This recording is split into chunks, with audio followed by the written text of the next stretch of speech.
In today's video, I'm going to teach you how to create a Slack workflow from start to finish. We'll walk through opening Workflow Builder, choosing a trigger, adding steps like messages and forms, customizing them with variables, and publishing so your automation is live and helpful. First, open Workflow Builder. On the desktop app, click More, then Automations, and select Workflow Builder. If you're already in a channel, you can also type /Workflow Builder and press Enter. Both routes take you to the same place, and you'll see a clean dashboard for creating and managing workflows.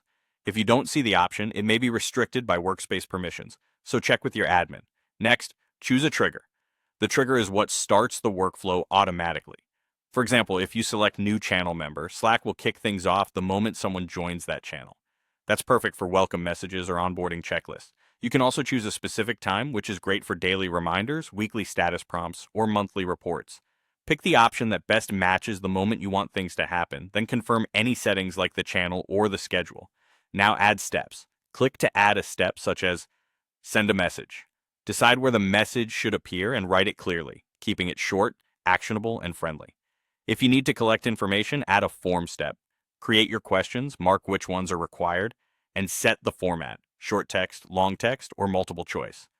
So responses are easy to use. You can chain multiple steps, like sending a message after a form is submitted, to guide people through a simple flow. Customize using variables to make everything feel personal and context-aware.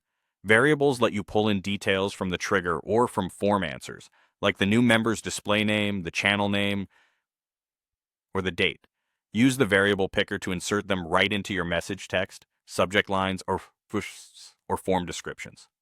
This avoids manual typing and keeps every run consistent. When you're satisfied, click Publish to finish. Publishing activates the workflow so it runs automatically whenever the trigger occurs. You can return to Workflow Builder anytime to edit wording, adjust timing, or update steps, and your changes will take effect the next time the workflow runs. That's it. You've opened Workflow Builder, selected a trigger, added steps, personalized with variables, and published your automation in Slack.